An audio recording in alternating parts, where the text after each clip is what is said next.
여왕의 집 영화에서 지호는 세리의 친아들이 아니다. 제이는 지호의 출생에 대한 비밀을 알아냈다. 지호와 황기찬은 혈연 관계가 없지만 제이는 지호를 위해 침묵을 지켰다. 하지만 세리는 이 사실을 모르고 계속해서 제인의 어머니를 해치려 했고 이는 제인을 미치게 만들었다. 제인은 결국 세리에게 가서 모든 것을 밝히기로 결심했다. 세리는 겁에 질려 제인에게 지호에 대한 비밀을 지켜달라고 무릎을 꿇고 빌었으며 지호의 진짜 출생을 밝혔다. 알고 보니 지호는 고아로 태어나자마자 친어머니에게 버려졌고 세리가 그를 주워 키웠다.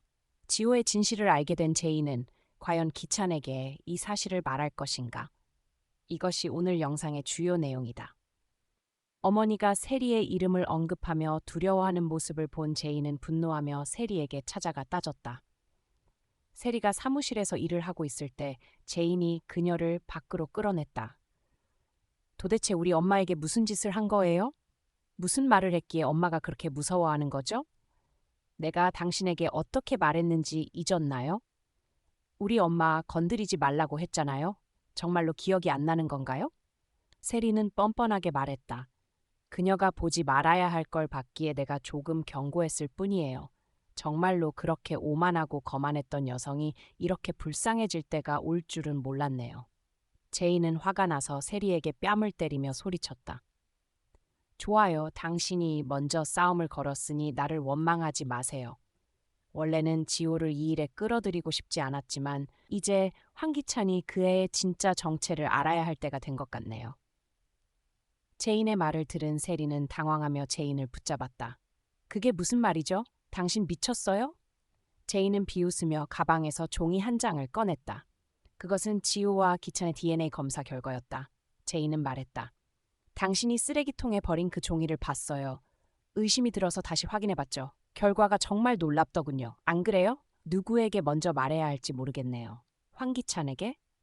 그가 보물처럼 아끼는 그 아이가 사실 당신과 다른 남자의 아들이라고? 아니면 당신 전 남편에게 말해서 그가 와서 지호의 양육권을 되찾게 해야 할까요? 세리는 겁에 질려 말했다. 안 돼요. 그러면 안 돼요. 제이는 미소를 지으며 말했다. 왜요? 처음부터 내가 당신에게 경고했잖아요. 우리 엄마를 건드리지 말라고. 그렇지 않으면 후회할 거라고. 하지만 당신은 내 말을 무시했죠. 그럼 내 왜 멈춰야 하나요? 세리는 즉시 제인의 발 앞에 무릎을 꿇고 말했다. 미안해요. 내가 잘못했어요. 앞으로 다시는 그러지 않을게요. 제발 용서해 주세요. 이 비밀을 지켜주세요. 지호는 정말 불쌍한 아이예요. 만약 지호가 이 사실을 알게 되면 얼마나 상처받겠어요? 제발 지호를 생각해 주세요. 제이는 크게 웃으며 말했다. 맞아요. 지호 때문에 내가 지금까지 입을 다물고 있었던 거예요. 그 아이를 상처 주고 싶지 않았어요. 당신의 아들로 사는 것만으로도 이미 충분히 불쌍하니까요. 하지만 당신은 분수를 몰랐어요. 계속 나를 자극했죠. 그래서 더 이상 침묵할 필요가 없고 생각해요. 세리는 소리쳤다. 안 돼요. 그러면 안 돼요. 나 불임이에요. 지호는 내 아들이 아니에요. 세리의 말에 제이는 충격을 받았다. 그녀는 눈썹을 찌푸리며 말했다. 그게 무슨 소리예요? 그럼 그 아이는 도대체 누구죠? 어디서 온 거예요? 세리는 당황하며 말했다. 제발 기찬에게 말하지 말아주세요. 다 말씀드릴게요. 지호를 위해 제이는 동의했다. 세리와 제이는 밖에 도래자에 앉았다. 그제야 세리가 천천히 이야기를 시작했다.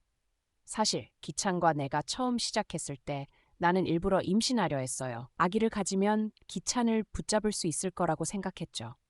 하지만 기찬에게 그 사실을 알리려던 날, 당신이 은호를 낳은 날이었어요. 기찬은 급히 당신에게 달려가 나와 연락을 끊었죠. 나는 그를 쫓아가다 사고를 당했고 그 결과 불임이 되었어요. 다시는 아이를 가질 수 없게 된 거예요.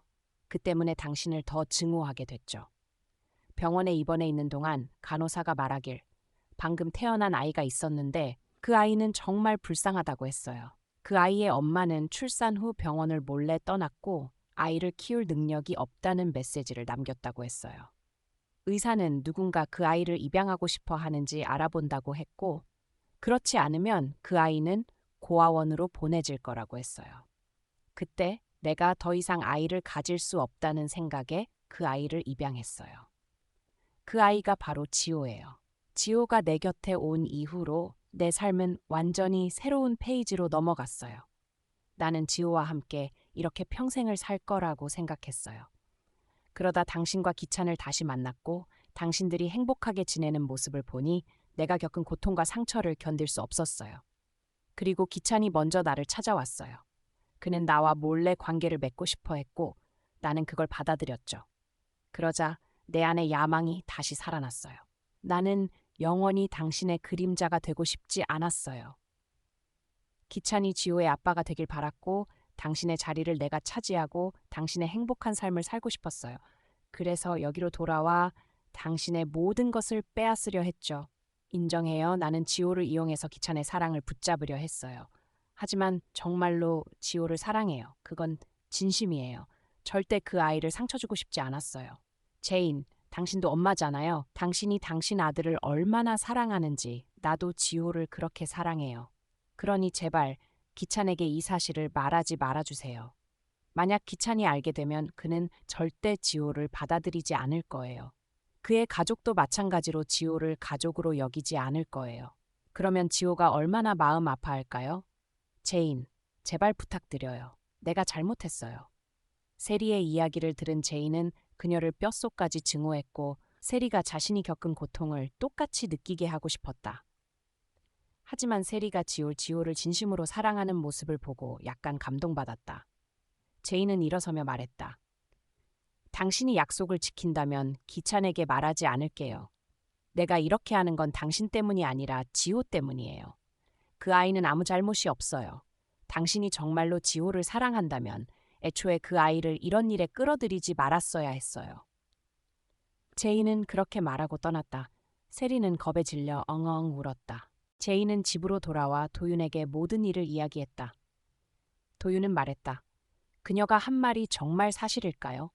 세리는 거짓말쟁이에요. 그녀가 지호를 사랑한다고는 생각하지 않아요.